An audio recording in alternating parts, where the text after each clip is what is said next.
बातचीत बाद में, पहले आप इस वीडियो को देखिए।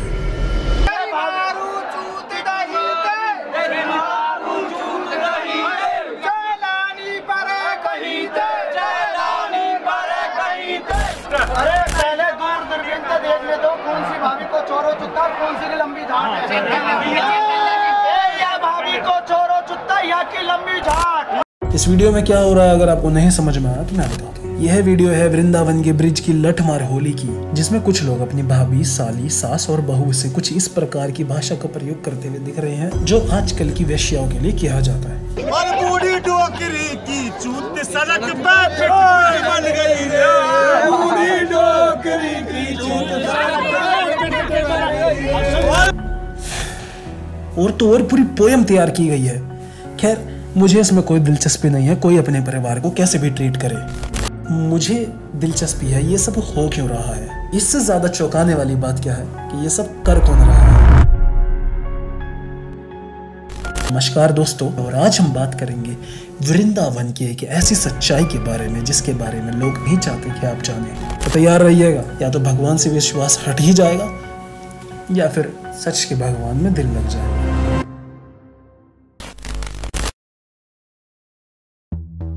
ये जो तुम देख रहे हो ये है नंदगांव के पंडित पुरोहित, और इस तरफ ये इनकी कुछ लगती होंगी। ये बन के आए हैं भगवान कृष्ण और भगवान कृष्ण के सखा, और ये है इनकी गोपियां। मतलब अभी बरसाना में आए हैं, ठीक है, लट्ठमार होली खेलने के लिए आए।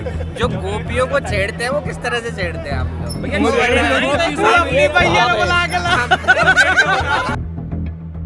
खैर तुम इसे देख के हैरान हो रहे हो, थोड़ा अल्टीमेट लेवल पे चलते हैं। इन हरकतों में ना ही तो बुढ़े पीछे हैं और ना ही बालक।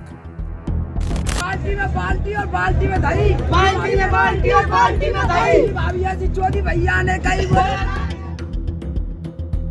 खैर हद तो तब हो गई जब मुझे ये पता चला कि ऐसा किया ही क्यों जाता है। एक बार भगवान कृष्ण अपने सखाओं के साथ नंदगांव से ब्रिज जाते हैं राधा रानी और उनकी सखियों के साथ होली खेलने के लिए, और वहाँ कुछ ऐसा हो जाता है जिसके कारण राधा रानी और उनकी सखियां नाराज हो जाती हैं, या कह लो चिढ़ जाती हैं, और भगवान कृष्ण और उनके सखाओं पे लठ बरसाने शुरू कर देती हैं, और वहीं से फिर ये रीत चलती आई है। पर सवाल तो अब ये उठता है ना, क्या राधा रानी और सखियों को भी भगवान कृष्ण ने ऐसे ही ट्रीट किया होगा?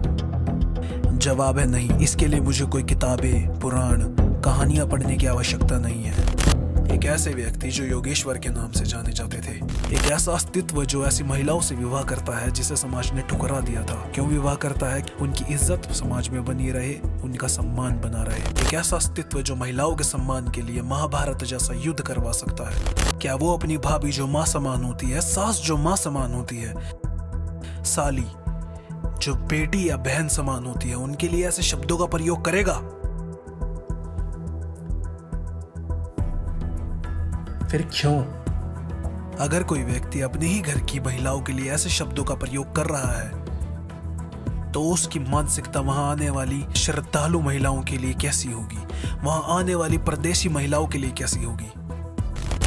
भगवान के नाम का इस्तेमाल करके वृंदावन की भूमि को घटियापने से भर रहे हैं ऐसे लोग। और ये बड़े बड़े भगवान कृष्ण के जो भक्त बनते हैं, मैं इन्फ्लुएंसर्स की भी बात कर रहा हूँ, वो कभी इस बारे में क्यों बात नहीं करते? मैं बताता हूँ, क्योंकि टूरिज्म खतरे में आ जाएगा और पॉलिटिकल इश्यूज भी हैं, तो कौन ही इन चक्करों में पड़ेगा। तो जैसा चल रहा है चलने दो, गलत या सही फर्क ही किसको पड़ता है। और ये हिंदू संगठन वाले ये कभी इस बारे में बात क्यों नहीं करते? किसी का शो सिर्फ इसलिए रुकवा दिया तुमने क्योंकि वो अपने गानों में गालियां बकता है। समाज बिगड़ जाएगा, सही है। वो बात अलग है कि तुमने भी उसी स्टेज पे चढ़ के गालियां बकी थी। गाली गलौज कर दिया यहाँ पे गाने में। इंदौर की जनता को चुपचाप समझ रहा है क्या? जहाँ गाली गलौज होगी साले को वहीं जाके लपड़ मार के आएंगे। और ये जितने भी यूट्यूबर्स हैं, इन्फ्लुएंसर्स हैं जो कहते रहते हैं जागो हिंदू जागो हिंदू, जब सच में संस्कृति खराब हो रही होती है तब सो जाता है क्या हिंदू? तब हिंदू को फर्क नहीं पड़ रहा कि कुछ भी हो रहा, होने दो, हमें क्या। हम नहीं बोल सकते क्योंकि भैया लोगों की आंखों पे श्रद्धा की पट्टी है।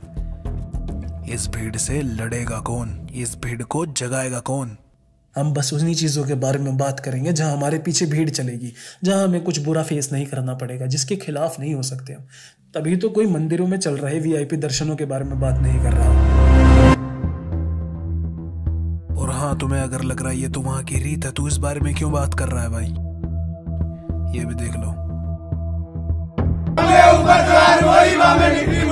और दो पर पीछे चोदल लागा लंडा लागी कुतिया।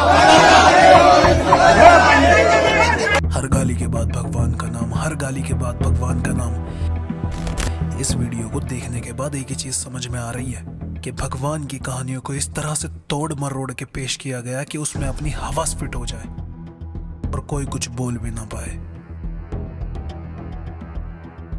देख रहे हो कैसे श्रद्धा के डब्बे में तुम्हें अंधविश्वास और अज्ञानता परोसी जा रही है। कुछ भी नहीं है सिवाय एक मजाक के।